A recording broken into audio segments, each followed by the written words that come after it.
Hello बच्चों, कैसे हैं आप सब। तो आज हम ट्रायंगल्स चैप्टर को ही कंटिन्यू करेंगे आगे, और आगे कुछ और टॉपिक्स हैं जो हम कंप्लीट करेंगे। बेसिकली ये सेकेंड लास्ट टॉपिक है, इसके बाद एक और टॉपिक है और चैप्टर हमारा ख़त्म हो जाएगा। तो आई होप कि जो पिछले लेक्चर्स थे ट्रायंगल चैप्टर के वो आपने कंप्लीट कर लिया है, वो आपने देख लिया है, क्वेश्चंस प्रैक्टिस कर लिया है और आपको अभी कोई डाउट नहीं है। तो यही मानते हुए मैं आगे बढ़ूँगा। अगर आप लोगों को कोई डाउट है, अगर वीडियो में आप चाहते हैं कि कुछ नया इम्प्लीमेंट हो, कोई सजेशन है, तो कमेंट में ज़रूर बताया कीजिए। मेरे वीडियोस आपको कैसे लगते हैं, समझ में आता है कि नहीं, ये सारा आप मुझे कमेंट के ज़रिए ज़रूर बताएं, मुझे अच्छा लगेगा। साथ ही डिस्क्रिप्शन ज़रूर देखा कीजिए। डिस्क्रिप्शन में बहुत इंपॉर्टेंट लिंक्स मैं मेंशन कर देता हूँ। काफ़ी बच्चों को प्रॉब्लम होता है कि जो पुराने वीडियोस हैं वो किधर से मिलेगा, कैसे मिलेगा, तो वो सारा लिंक डिस्क्रिप्शन में होता है। जैसे कि अभी हम क्लास 10th का मैथ्स पढ़ रहे हैं, ठीक है, तो मैथ्स से रिलेटेड जो बाकी के चैप्टर्स हैं वो चैप्टर्स आपको अगर चाहिए तो उसके लिए डिस्क्रिप्शन में प्लेलिस्ट का लिंक है, ठीक है। क्लास 10th NCERT सिलेबस का पूरा एक मैथ्स का लिंक है जिसमें मैंने प्लेलिस्ट बनाया हुआ है और सारे वीडियोस मैंने उसमें डाले हुए हैं। तो अगर आप उस प्लेलिस्ट में जाएंगे तो सारे वीडियोस आपको चैप्टर वाइज, पार्ट वाइज मिल जाएंगे, आपको कोई प्रॉब्लम नहीं आएगा। साथ ही अगर आप चैप्टर का नाम डाल के या चैप्टर नंबर डाल के टॉपवर्सिटी करके आप सर्च करेंगे सर्च पे, तो आपको वहाँ पे भी मिल जाएगा। तो चलिए बिना किसी विलंब के स्टार्ट करते हैं, ठीक है। ओके, तो थ्योरम 6.6 कहता है कि the ratio of area of two similar triangles is equal to the ratio of square of their corresponding sides. इसका मतलब क्या हुआ? देखो, बड़ा सिंपल है। सबसे पहले मैं यहाँ पे लिख देता हूँ कि गिवन हमारे पास क्या है। तो गिवन है two similar triangles, triangle ABC and triangle PQR which are similar. तो triangle ABC similar to triangle PQR, ठीक है। ओके, अब टू प्रूफ क्या करना है हमको? टू प्रूफ करना है कि area of triangle ABC upon area of triangle PQR is equal to AB upon PQ का whole square is equal to BC upon QR का whole square is equal to AC upon PR का whole square, ठीक है। तो ये हमको proof करना है, ठीक है। कैसे करेंगे देखो, तो यहाँ पे हम लिख लेते हैं प्रूफ। सबसे पहले इस ट्राइंगल में हमें कंस्ट्रक्शन करेंगे।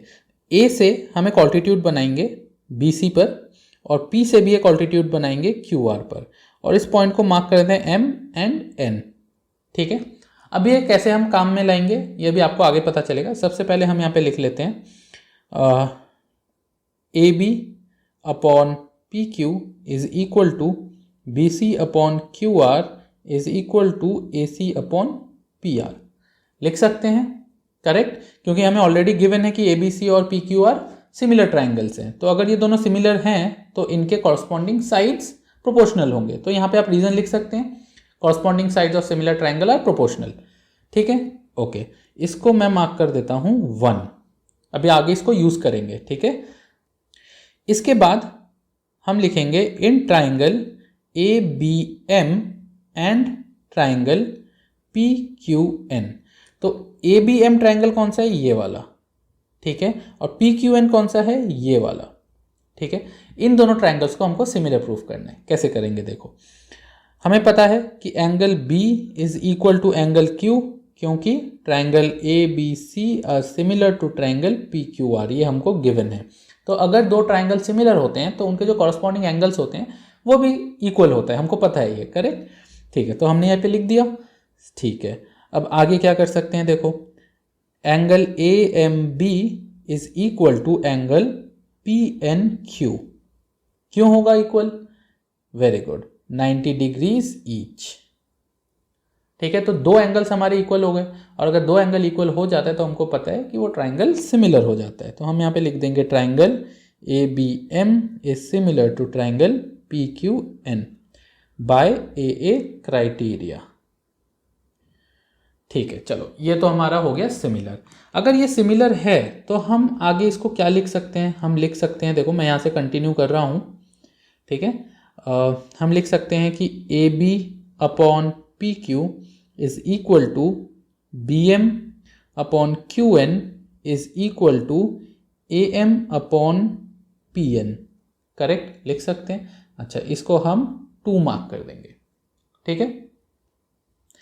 अब आगे देखो बच्चों, हम अगर ले लें ऐसे area of A B C ले लें upon area of P Q R ले लें, तो इसको हम क्या लिख सकते हैं? अब area of A B C क्या होता है? आप लोगों को पता है ट्रायंगल का एरिया क्या होता है? हाफ बेस इंटू हाइट, है ना। तो हम ऊपर लिख देंगे हाफ, बेस क्या है ए बी सी का? बेस है बी सी, और हाइट कितना है? ए एम, ठीक है। और नीचे again half base into height. अब नीचे क्योंकि पी क्यू आर का एरिया निकाल रहे हैं तो पी क्यू आर में बेस क्या है? क्यू आर, है ना। तो हम यहाँ पे लिख देंगे Q R multiplied by height क्या है? पी एन, तो हम यहाँ पे लिख देंगे पी एन, ठीक है। तो हाफ हाफ कैंसिल हो गया, बचा क्या? B C upon Q R multiplied by A M upon P N, बराबर, ठीक है जी। अब देखो, अब बड़ा इंटरेस्टिंग सा ट्विस्ट है यहाँ पे, हम लिखेंगे फ्रॉम वन। तो फ्रॉम वन मतलब यहाँ से, है ना। तो जो हमने वन मार्क किया था यहाँ पे, अब देख सकते हो ये क्या है? A B upon P Q is equal to B C upon Q R, है ना। तो हम यहाँ पे क्या लिख देंगे? हम यहाँ पे थोड़ा सा सब्सटीट्यूशन करेंगे, हम B C upon Q R की जगह पे A B upon P Q कर देंगे। तो ये हो जाएगा area of A B C upon area of P Q R is equal to B C upon Q R के जगह A B upon P Q from one multiplied by A M upon P N, ठीक है। अब next हम क्या करेंगे? हम करेंगे फ्रॉम टू। अब टू में क्या दिया हुआ है? देखो टू किधर है? हाँ ये रहा। तो यहाँ से हम यहाँ पे सब्सटीट्यूट करेंगे A M upon P N की जगह। तो A M upon P N किसके बराबर है? A B upon P Q के, ठीक है। B M upon Q N के भी है बट इसकी हमें ज़रूरत नहीं है, हमको A M upon P N के जगह A B upon P Q substitute करना है। तो यहाँ पे क्या हो जाएगा? Area of A B C upon area of P Q R is equal to A B upon P Q multiplied by A B upon P Q, क्योंकि हमने A M upon P N के जगह A B upon P Q substitute कर दिया from to, ठीक है, समझ गए? ओके। अब अगर इन दोनों को मल्टीप्लाई करोगे तो आंसर क्या आएगा? A B upon P Q का होल स्क्वायर। तो मैं अब थोड़ा सा इसको रब करूंगा क्योंकि जगह थोड़ा सा कम है यहाँ पे, तो मैं ये टू प्रूव और गिवन को मिटा देता हूँ। तो आई होप इससे आपको कोई प्रॉब्लम नहीं होगा, है ना। तो ये लो, ये हमारा रब हो गया है, ठीक है। तो हम अब यहाँ पे लिख सकते हैं area of A B C upon area of P Q R is equal to A B upon P Q का होल स्क्वायर, करेक्ट, ठीक है, ओके। अब क्योंकि हमको पता है कि A B upon P Q is equal to B C upon Q R is equal to A C upon P R, यहाँ से, है ना, फ्रॉम वन। तो हम यहाँ पे लिख देंगे from one area of A B C upon area of P Q R is equal to A B upon P Q का होल स्क्वायर। और क्योंकि A B upon P Q बराबर किसका है? B C upon Q R का, तो equal to लिख देंगे B C upon Q R का whole square is equal to A C upon P R का whole square and hence proved. तो ये बहुत सिंपल से चीज़ है, इसको एक बार आप अच्छे से समझ लेंगे तो आपको कोई प्रॉब्लम नहीं आने वाला है, ठीक है।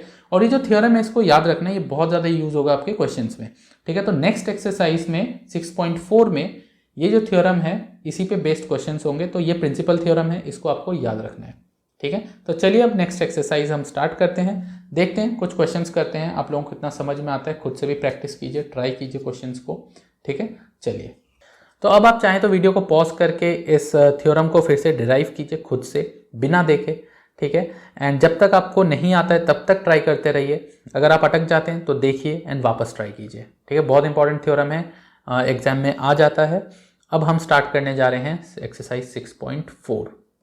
तो 6.4 का जो क्वेश्चन नंबर 1 है बहुत ही सिंपल है, बेसिक है। आपको सीधा सीधा जो थ्योरम आपने पढ़ा है उस थ्योरम का जो लॉजिक है उसको अप्लाई करना है। कैसे अप्लाई करना है मैं आपको बताता हूँ। देखो, अगर आप खुद से करना चाहें तो खुद से एक बार ट्राई कीजिए पॉज करके वीडियो को, अगर नहीं होता है तो आप रिज्यूम करके देखिए मैंने कैसे किया है, बट एक बार खुद से तो ट्राई बनता है यार, है ना। तो खुद से ट्राई ज़रूर करो एक बार, ओके। तो आई होप आप लोगों ने खुद से एक बार ट्राई कर लिया होगा, तो मैं अभी आपको करके बताता हूँ। तो सबसे पहले इसमें बोला है let triangle A B C similar to triangle D E F and their areas be respectively 64 centimetre square and 121 centimetre square. If EF is equal to 15.4 centimetre, find BC। तो ऐसे क्वेश्चंस में जहाँ पे फिगर नहीं given है, अपने सहूलियत के लिए आप एक रफ फिगर ज़रूर बना लें, ठीक है, इससे आपको कभी प्रॉब्लम नहीं आएगा, ठीक है। तो मैं 2 ट्राइंगल बना लेता हूँ, एक ये और एक ये, ठीक है। इसको मैं मार्क कर देता हूँ ABC और इसको कर देता हूँ DEF, और हमको पता है दोनों ट्राइंगल जो हैं वो सिमिलर हैं। तो हम अब यहाँ पे करेंगे since triangle ABC is similar to triangle DEF given, ठीक है, therefore area of ABC upon area of DEF is equal to AB upon DE whole square is equal to BC upon EF whole square is equal to AC upon DF का whole square, ठीक है। ये हमको theorem से पता है, यहाँ पे रीज़न आप लिख देंगे, ठीक है। मैं यहाँ पे सिर्फ थ्योरम 6.6 लिख देता हूँ, आपको पूरा थ्योरम लिखना है। क्या लिखना है कि the ratio of area of 2 similar triangles is equal to the ratio of their corresponding side, sorry square of the ratio of their corresponding sides, ठीक है। तो ये आपको लिखना है, ओके। अब आगे देखो क्या करना है। आगे हम यहाँ पे क्वेश्चन में हमको गिवन है कि EF इज इक्वल टू 15.4, तो EF की तरह देखो, EF यहाँ पे है और EF का कॉरस्पॉन्डिंग साइड है BC, तो हमको इसकी ज़रूरत नहीं है, इसकी ज़रूरत नहीं है, क्योंकि क्वेश्चन में इसका कोई जिक्र ही नहीं है, तो इसको हमें निकालने की ज़रूरत नहीं है। और ज़रूरत होगा भी क्यों, अगर आप BC अपॉन EF कोई भी एक निकाल लेंगे तो बाकी सारे उसके बराबर ही होंगे रेशियोज, है ना, क्योंकि AB upon DE is equal to BC upon EF, तो BC अपॉन EF अगर आप निकाल रहे हैं तो बाकी दोनों तो अपने आप ही निकल जाएंगे, ठीक है ना।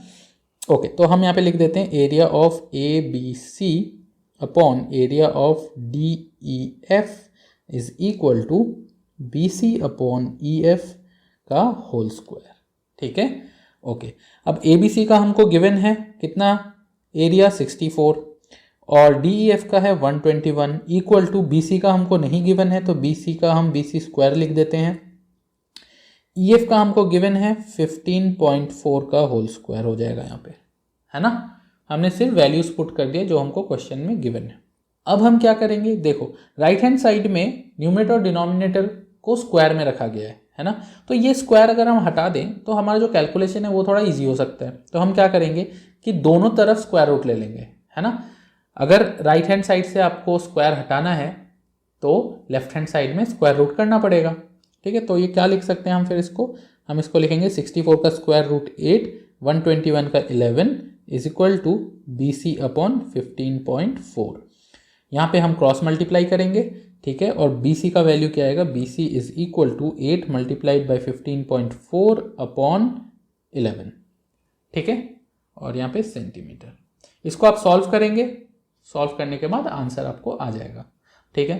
तो आई होप आपको अच्छे से समझ में आया है क्वेश्चन कैसे करना है ना, थ्योरम कैसे लगाना है, आ गया है ना, ठीक है। तो नेक्स्ट क्वेश्चन देखो अब। तो क्वेश्चन नंबर 2 बहुत ध्यान से पढ़ो, बहुत इजी क्वेश्चन है, कोई बहुत डिफिकल्ट नहीं है बहुत ज़्यादा। अगर आप समझ गए फिगर को, ठीक है, और क्वेश्चन में जो गिवन है वो समझ गए तो क्वेश्चन बहुत ईजी हो जाएगा। देखो, diagonal of a trapezium ABCD with AB parallel to DC intersect each other at point O। If AB is equal to 2CD, find the ratio of the area of triangle AOB मतलब ये वाला triangle and DOC, ठीक है, मतलब COD एक ही बात है। तो इन दोनों ट्राइंगल्स का जो एरिया है उसका रेशियो निकालना है। कैसे निकालोगे, क्या गिवन है हमारे पास सिर्फ गिवन है कि AB is equal to 2CD, है ना। तो हमको गिवन है कि जो AB है that is equal to 2CD, ठीक है, ये CD ये AB, ठीक है। और क्या गिवन है, और गिवन है कि ये जो फिगर है ये एक ट्रेपीजियम है जहाँ AB is parallel to DC। बस ये जो इम्पॉर्टेंट चीज़ है ये आपको अप्लाई करना है। अभी क्या होता है, ज़्यादा स्टूडेंट्स इस पे ध्यान देते हैं कि AB is equal to 2CD given है तो कैसे निकालेंगे, और तो कुछ डिटेल गिवन नहीं है। उनका ध्यान यहाँ पे नहीं आता है कि यहाँ पे गिवन है कि ये एक ट्रेपीजियम है, ठीक है। देखो अब इसको कैसे सॉल्व करना है। तो यहाँ पे लिख लेते हैं solution, and then in triangle COD and triangle AOB, अब हम इसमें लिख सकते हैं कि DOC angle is equal to angle AOB लिख सकते हैं। क्यों, वर्टिकली ऑपोजिट एंगल VOA, ठीक है। ओके, नेक्स्ट हम क्या लिख सकते हैं, एंगल, देखो angle OAB is equal to angle OCD, क्यों, ऑल्टरनेट इंटीरियर एंगल AIA, समझे, AIA शॉर्ट फॉर्म लिख रहा हूँ, आप पूरा लिखिएगा ऑल्टरनेट इंटीरियर एंगल, ठीक है। तो OAB मतलब ये वाला एंगल इज इक्वल टू ये वाला एंगल हो जाएगा, क्योंकि ऑल्टरनेट इंटीरियर एंगल है, हमको गिवन है कि AB is parallel to CD, and अगर AB is parallel to CD है तो CA क्या होगा, CA इज द ट्रांसवर्सल, और अगर CA ट्रांसवर्सल है तो this angle is equal to this angle and also this angle is equal to this angle, ठीक है। तो यहाँ पे तीसरा भी लिखी लो, angle OBA is equal to angle ODC, again alternate interior angle, therefore triangle COD is similar to triangle AOB by AAA criteria. चाहे तो आप AA क्राइटेरिया से भी कर सकते हैं, तो उसमें कोई प्रॉब्लम नहीं होगा, ठीक है। ओके, अब अगर ये दोनों सिमिलर हैं तो हम लिख सकते हैं कि एक सेकेंड, हम लिख सकते हैं कि area of COD upon area of AOB, नहीं, थोड़ा गड़बड़ हो गया, क्यों गड़बड़ हुआ, क्योंकि यहाँ पे हमसे पूछा है कि रेशियो निकालना है AOB एंड COD का, तो हम क्या करेंगे, AOB को ऊपर रखेंगे, COD को नीचे रखेंगे, ठीक है। वैसे कोई फ़र्क नहीं पड़ता, वो चाहे आप लास्ट में भी उसको रेसिप्रोकल कर सकते हैं, बट कोई बात नहीं, हम यहीं से करके चलेंगे। तो यहाँ पे हम लिखेंगे area of AOB upon area of COD equal to क्या होगा, हम यहाँ पे लिखेंगे AB अपॉन CD का whole square.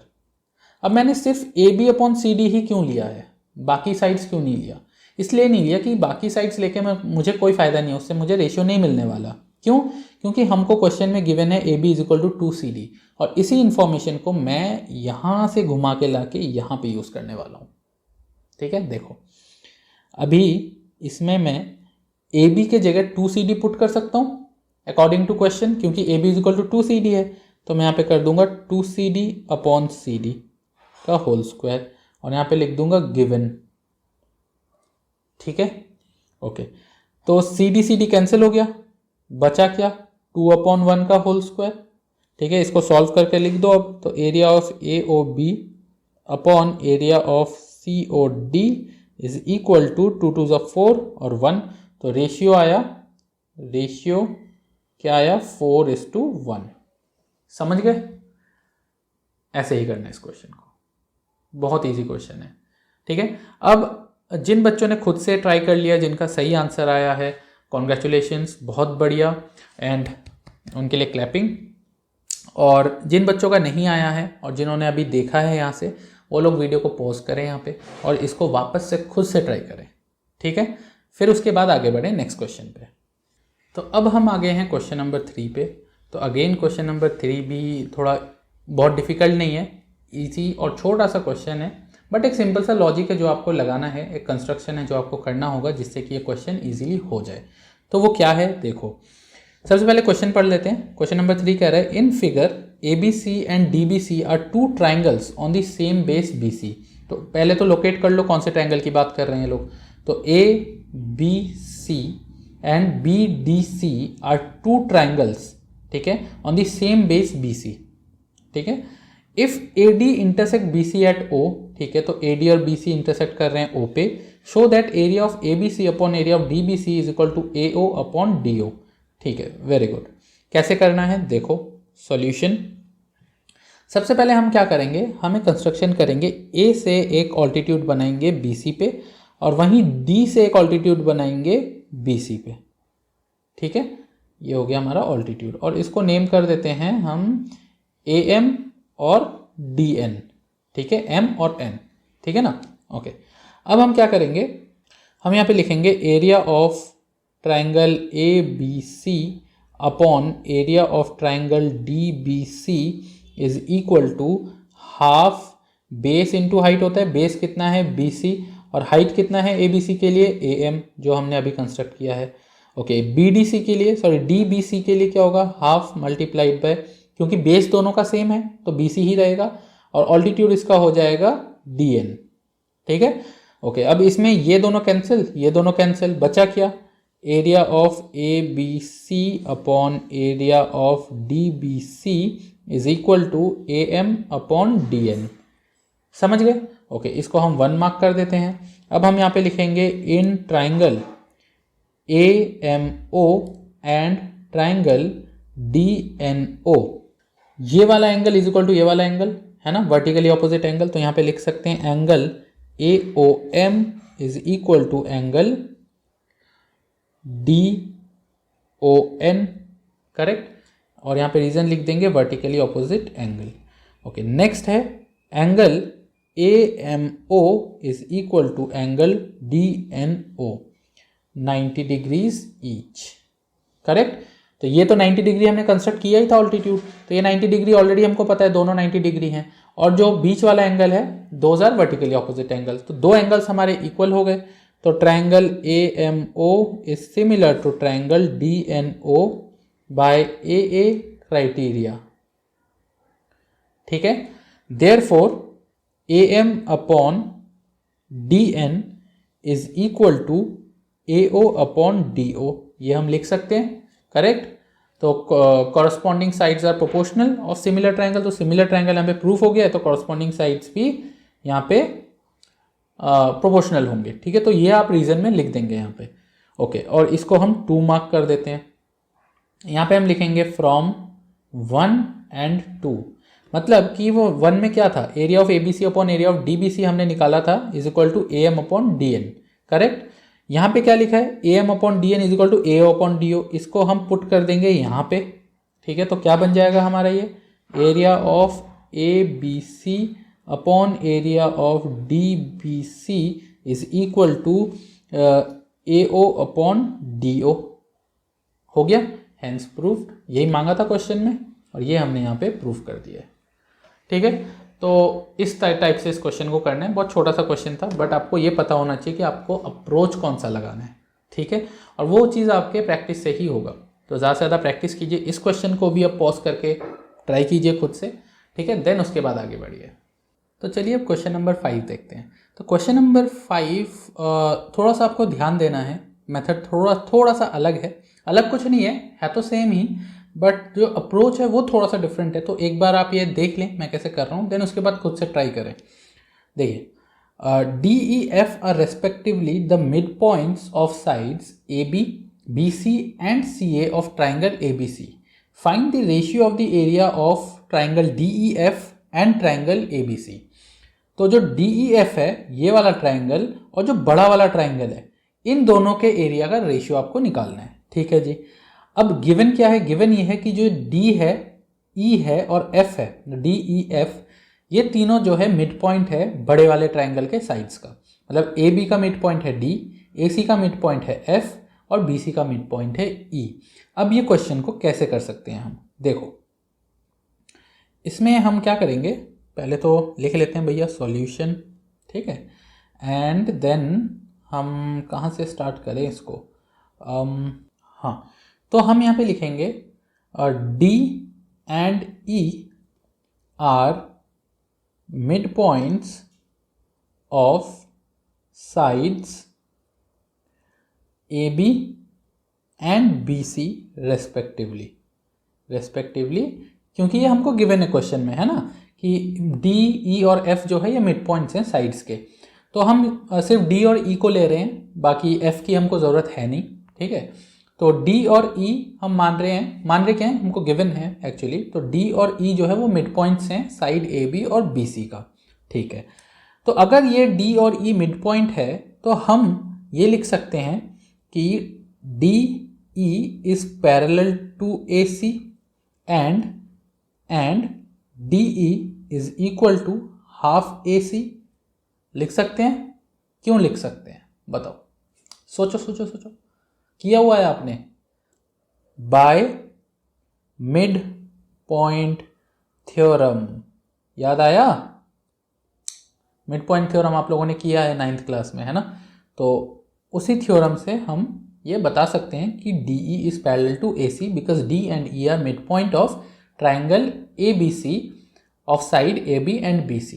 Therefore DE is parallel to AC and DE is half AC। ठीक है। So in triangle BED and triangle BCA, तो अब ये दोनों जो ट्राइंगल है इनको हमको सिमिलर प्रूफ करना है। ठीक है, देख लो आप यहाँ पे BDE मतलब ये वाला ट्राइंगल और बड़ा वाला ट्राइंगल। ठीक है, इन दोनों को हम सिमिलर प्रूफ कर रहे हैं। ठीक है, तो सबसे पहले हम क्या लिखेंगे, angle B is equal to angle B, तो इसको हम कॉमन मार्क कर सकते हैं। ठीक है, और angle BED is equal to angle BCA, इसको हम क्या लिख सकते हैं, कॉरस्पॉन्डिंग एंगल्स। ठीक है, क्यों कॉरस्पॉन्डिंग एंगल है, क्योंकि DE और AC पैरेलल है, अभी हमने यहाँ पे बताया। ठीक है, तो अगर DE और AC पैरेलल है तो ये वाला एंगल और ये वाला एंगल, ये दोनों एंगल क्या होंगे, इक्वल। ठीक है, और B जो एंगल है ये ऑलरेडी इक्वल है क्योंकि ये कॉमन है, दोनों ही ट्राइंगल में है। ठीक है, चलिए तो हम अब यहाँ पे लिख सकते हैं therefore triangle BED is similar to triangle BCA by AA criteria. ठीक है, तो ये हो गया हमारा सिमिलर। तो अगर ये दोनों ट्राइंगल सिमिलर हैं तो हम ये भी लिख सकते हैं कि BED upon area of BCA is equal to BED ना, हाँ, DE अपॉन AC का होल स्क्वायर लिख सकते हैं। करेक्ट। आगे हम क्या करेंगे, अब देखो यहाँ पे हमने क्या लिखा था, DE is equal to half AC, तो DE के जगह हम यहाँ पे लिख देंगे हाफ AC अपॉन AC का होल स्क्वायर। AC कैंसिल हो गया। ठीक है, तो हमारा रेशियो क्या आएगा, 1/4 इसको सॉल्व करने पर। अब क्रॉस मल्टीप्लाई करने पे आपके पास क्या आएगा, area of BED is equal to 1/4 area of BCA। ठीक है, हमने क्या किया, क्रॉस मल्टीप्लाई किया यहाँ पे। ठीक है, यहाँ पे क्रॉस मल्टीप्लाई जब आप करेंगे तो BED इधर ही रहेगा, BCA को हम दूसरी तरफ ले जाएंगे और 1/4 के साथ मल्टीप्लाई कर देंगे। ठीक है, यहाँ पे एरिया लिख दो, एरिया। समझ गए यहाँ तक। ठीक है, अब आगे देखो, अभी मैं यहाँ पे तरह पार्टीशन बना देता हूँ। ठीक है, तो ध्यान देना, अब हम यहाँ से कंटिन्यू करेंगे। ठीक है, ओके। अभी हम मान लेते हैं let area of ABC is equal to x। तो ABC जो ट्राइंगल है, मतलब जो बड़ा वाला ट्राइंगल है, उसका हम एरिया मान लेते हैं x। ठीक है, सपोज कर लेते हैं कि x है। तो BCA और ABC दोनों सेम ही ट्राइंगल है। देखो BCA, ठीक है, BCA और ABC दोनों सेम ही ट्राइंगल है। ठीक है, फिगर पे ध्यान देते रहना, है ना। ओके, तो अगर दोनों सेम ही ट्राइंगल है तो हम यहाँ पे लिख सकते हैं area of BED is equal to 1/4x, है ना। तो BCA को रिप्लेस करके हम उसकी जगह x लिख सकते हैं। करेक्ट। ओके, तो सिमिलरली एरिया ऑफ CEF मतलब ये वाला, ठीक है, area of CEF is equal to 1/4x हो जाएगा। And similarly area of ADF मतलब ये वाला इज इक्वल टू 1/4x, ये भी हो जाएगा। ठीक है, ओके। तो अब हम लिख सकते हैं कि area of DEF is equal to area of ABC minus area of BED minus area of CEF minus area of ADF। ठीक है, लिख सकते हैं ऐसा।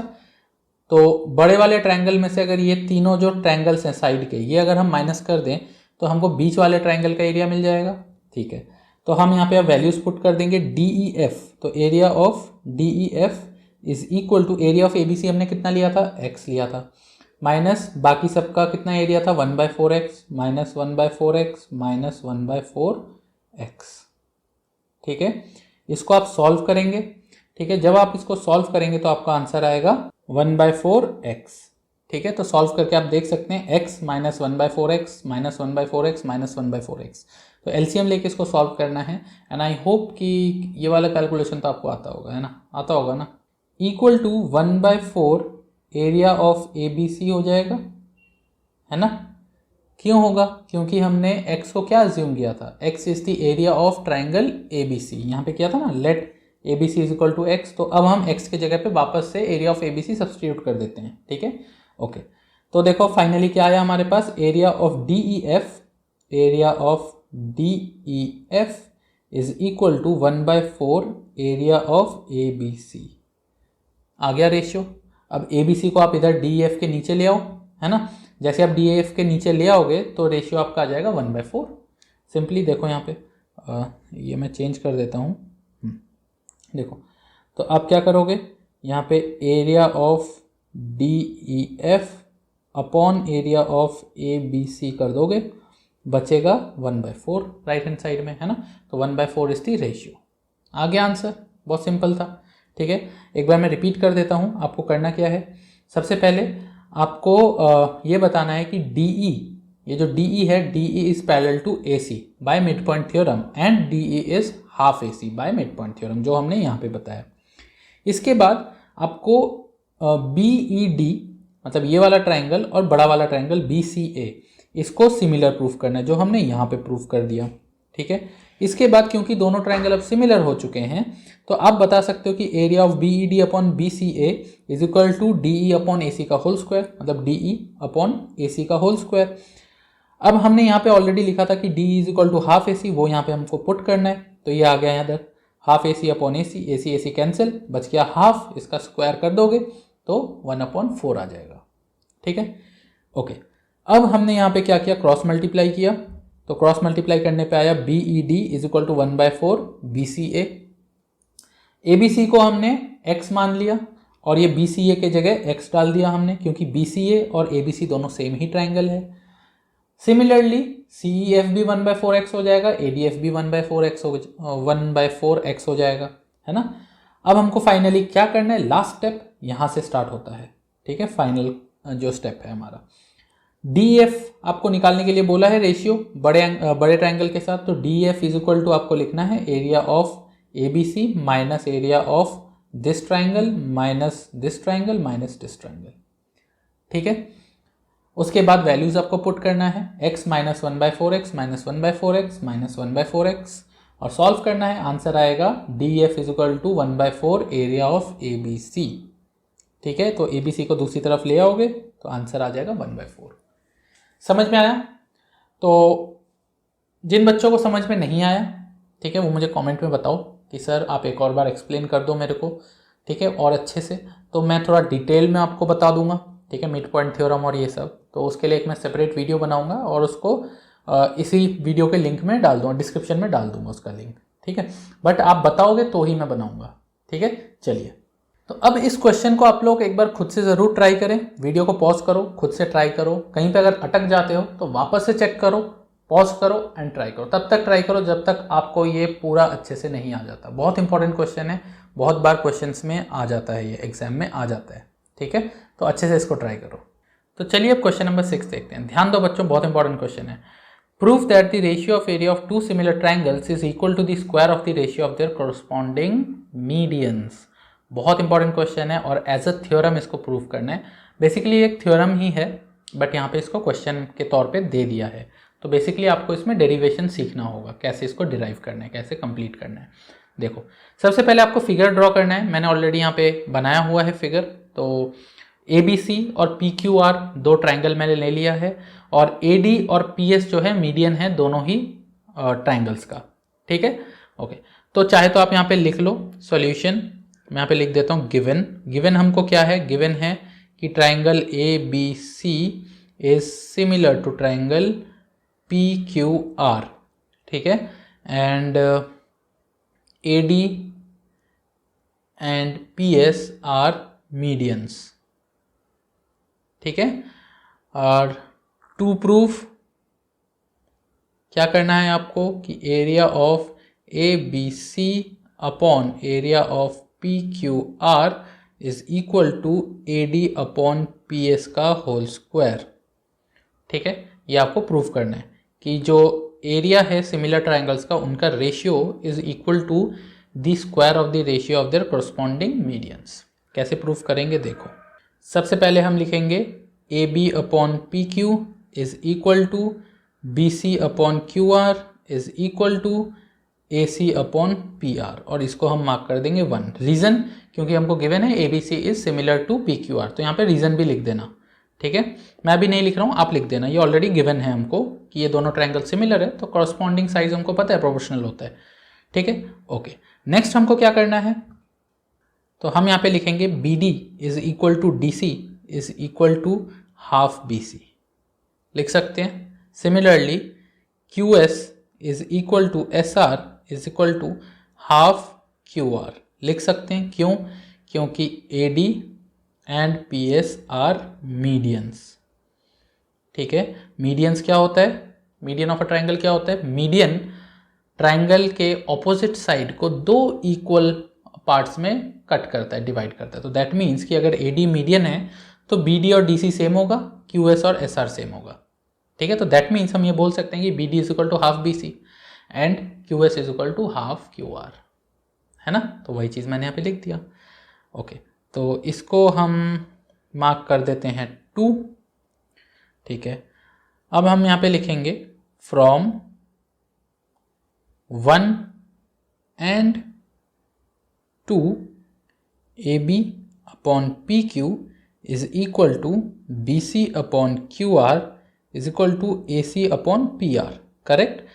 ये हमने ऑलरेडी पहले लिखा हुआ है, उसी को मैंने यहाँ पे लिख दिया। अब हम क्या करेंगे, जो B C upon Q R है, B C upon Q R, इसमें न्यूमरेटर और डिनोमिनेटर में हाफ मल्टीप्लाई कर देंगे, उससे कुछ फ़र्क नहीं पड़ता है, हमको पता है। अगर न्यूमरेटर और डिनोमिनेटर में आप सेम नंबर मल्टीप्लाई कर रहे हो तो उसमें उस फ्रैक्शन में कोई फ़र्क नहीं पड़ता है ना, क्योंकि ये हाफ हाफ कैंसिल होने पे वो वापस से वही नंबर बन जाता है, वही फ्रैक्शन बन जाता है। ओके, बट इस केस में जब हम ऊपर और नीचे हाफ लगाएंगे तो हाफ बी सी हो गया। हाफ बी सी को हम क्या लिख सकते हैं, हम बी डी लिख सकते हैं हाफ बी सी को, है ना। और हाफ क्यू आर को क्या लिख सकते हैं, हाफ क्यू आर को हम लिख सकते हैं क्यू एस, ठीक है। तो हम इसको फर्दर लिख देंगे, therefore A B upon P Q is equal to B D upon Q S is equal to A C upon P R, और इसको हम मार्क कर देंगे 4th, sorry not 4th, 3rd होगा ना ये, हाँ, तो इसको हम मार्क कर देंगे 3rd, ठीक है। अब ज़रा ध्यान दो, इन triangle A B D and triangle P Q S, मतलब ये वाला ट्राइंगल और ये वाला ट्राइंगल, इन दोनों ट्राइंगल को सिमिलर प्रूफ करना है। कैसे करेंगे, बहुत सिंपल है। Angle B is equal to angle Q, क्यों होगा, क्योंकि triangle A B C is similar to triangle P Q R, already given है। तो कॉरस्पॉन्डिंग एंगल्स इक्वल होते हैं सिमिलर ट्राइंगल्स के, हमको पता है। साथ ही हमने यहाँ पे एक चीज़ प्रूफ की है, A B upon P Q is equal to B D upon Q S, इसी को हम यूज़ कर लेंगे। तो A B upon P Q is equal to B D upon Q S from 3rd, ठीक है। Therefore triangle A B D is similar to triangle P Q S, हो गया similar by A A criteria. मैं नहीं लिख रहा हूँ, आप लिख देना। तो अब इसके बाद हम यहाँ से कंटिन्यू करते हैं, ठीक है। पार्टीशन में कर देता हूँ, स्पेस कम है, आई होप यू अंडरस्टैंड, ठीक है। तो यहाँ से हम कंटिन्यू करेंगे इसके बाद। तो क्योंकि हमको पता है कि सिमिलर ट्राइंगल्स अगर हैं तो उनके कॉरस्पॉन्डिंग साइड्स प्रोपोर्शनल होते हैं, तो हम यहाँ पे क्या लिख देंगे, हम लिख देंगे कि A B upon P Q is equal to B D upon Q S is equal to क्या हो जाएगा, A D upon P S. समझ में आया, समझ में आया ये part. A B upon P Q is equal to B D upon Q S is equal to A D upon P S. A D upon P S क्या है, A D और पी एस हमारा median है ना। Okay, और इसको हम mark कर देते हैं 4। अब क्वेश्चन 90% हो चुका है कंप्लीट। कुछ आ रहा है समझ में, अब आगे क्या करना है।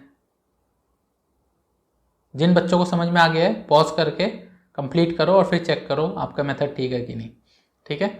और जिन बच्चों को नहीं आया है वो आगे देखते रहो। देखो क्या करना है, हम यहाँ पे लिखेंगे फ्रॉम 1 एंड 4।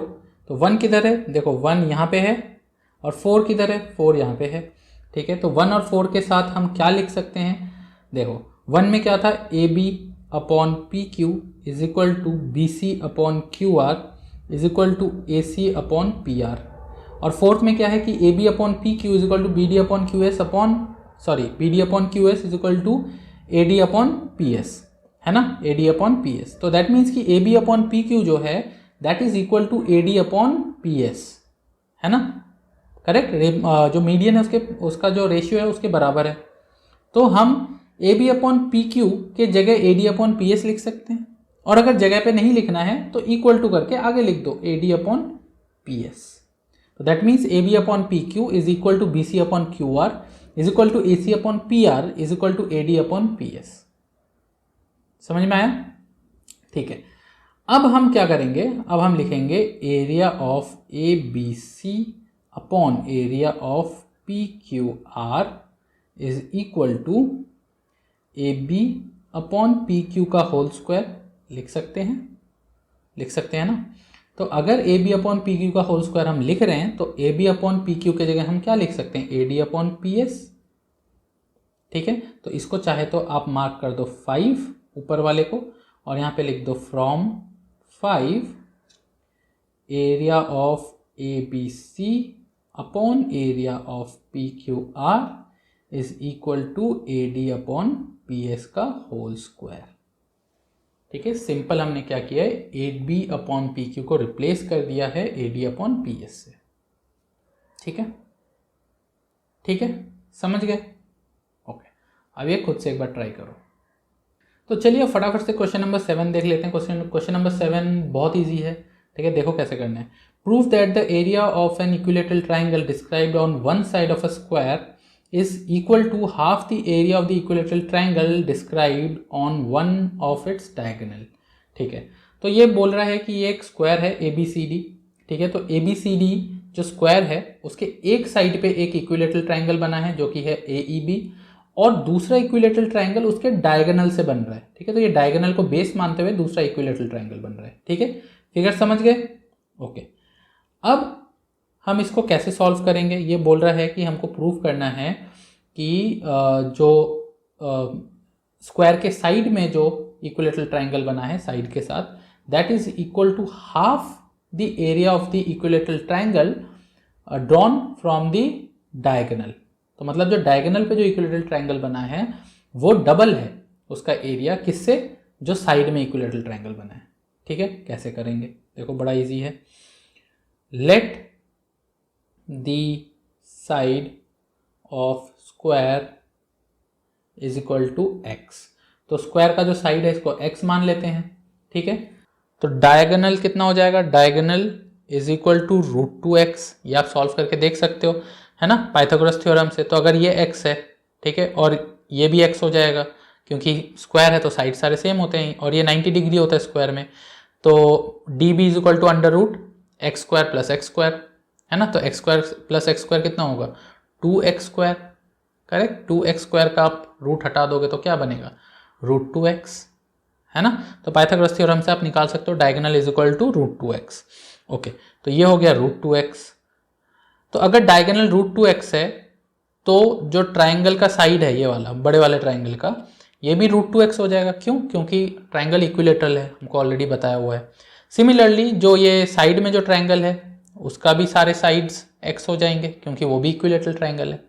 ठीक है, चलिए now triangle AEB is similar to triangle DFB। क्यों है दोनों ट्राइंगल सिमिलर, बताओ। Equilateral triangles are similar. तो हमको पता है कि इक्विलेटरल ट्राइंगल सिमिलर होता है। तो चाहे तो आप ये लिख दो, नहीं तो आप इसको AAA क्राइटेरिया से भी बोल सकते हो कि ये सिमिलर है। कैसे? इक्विलेटरल ट्राइंगल के एंगल्स कितने होते हैं, मतलब मेजर कितना होता है एंगल का, 60 डिग्री होता है ना सारे एंगल्स। तो चाहे अब इक्विलेटरल ट्राइंगल बहुत बड़ा हो चाहे बहुत छोटा हो, एंगल तो 60 डिग्री ही रहेगा इक्विलेटरल का, है ना। सारे एंगल 60 डिग्री होते हैं, 60 + 60 + 60। तो इस हिसाब से जो ट्राइंगल AEB है that is similar to triangle DFB, है ना। समझ गए? ठीक है, तो हम यहाँ पे लिख सकते हैं area of AEB upon area of DFB is equal to, लिख देते हैं यहाँ पे AEB कौन सा है, हाँ, तो AB अपॉन DB, ठीक है, स्क्वायर। सारे लिखने की ज़रूरत ही नहीं है, कोई भी एक लिख लो, है ना। तो मैंने दोनों ही ट्राइंगल्स के जो बेस है उसको ले लिया है कॉरस्पॉन्डिंग। इक्वल टू कितना हो जाएगा, अब हमें पता है AB है x और DB है √2x, ठीक है, और इसका हो जाएगा स्क्वायर, बराबर, ठीक है। अब इसको सॉल्व कर दो तो ये हो जाएगा x² अपॉन 2x², कैंसल, आया कितना, इक्वल टू हाफ, आ गया हाफ, ओके। अब इसको क्रॉस मल्टीप्लाई कर दो तो क्या आएगा, area of AEB is equal to half area of DFB, correct. Question में क्या बोला है, triangle described on one side of the square is equal to the area is equal to half the area of the triangle described on the diagonal. हो गया proof, area of AEB is equal to half area of DFB, hence proofed. बस इतना ही करना है इसमें, ठीक है बच्चों, समझ में आया, आई होप अच्छे से समझ में आ रहा होगा। और अगर अच्छे से समझ में आया है तो वीडियो को लाइक ज़रूर करें, लाइक करें, कमेंट ज़रूर करें, मुझे बताएं कि आप लोगों को वीडियो समझ में आ रहा है कि नहीं आ रहा है।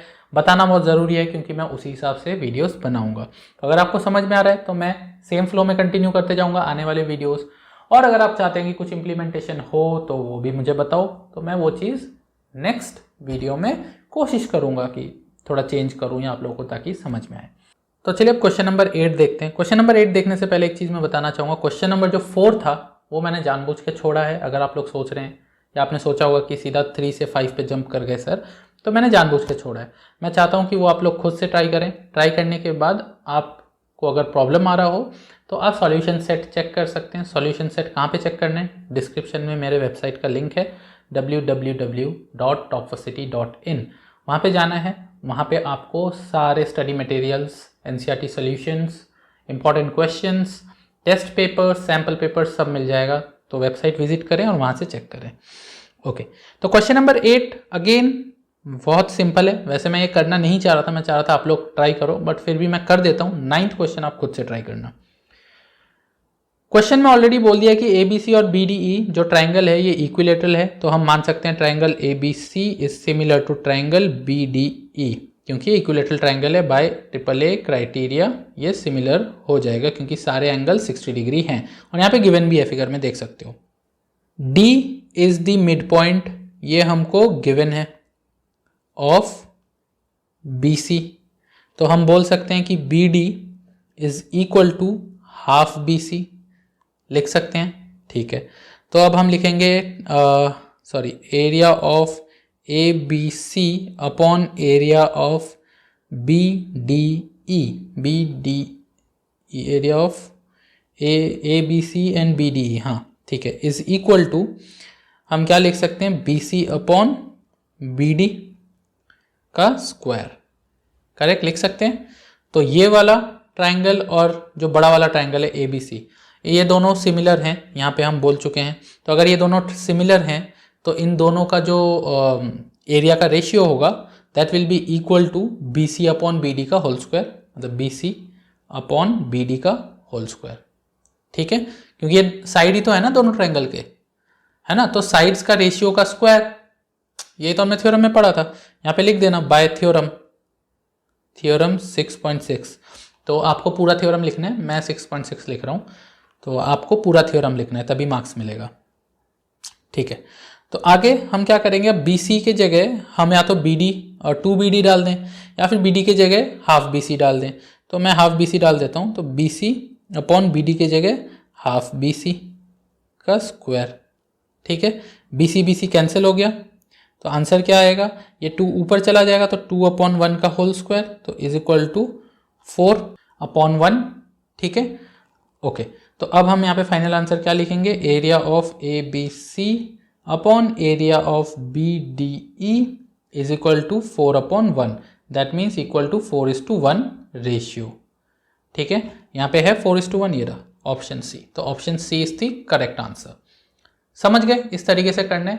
9th वाला क्वेश्चन आप खुद से ट्राई करो और ठीक है, अब ये वाला टॉपिक हमारा ख़त्म हो गया। कॉन्ग्रेचुलेशंस, आई होप कि आप लोगों को सब समझ में आया है। नेक्स्ट क्लास में, मतलब नेक्स्ट लेक्चर में, नेक्स्ट पार्ट में हम आगे का टॉपिक स्टार्ट करेंगे।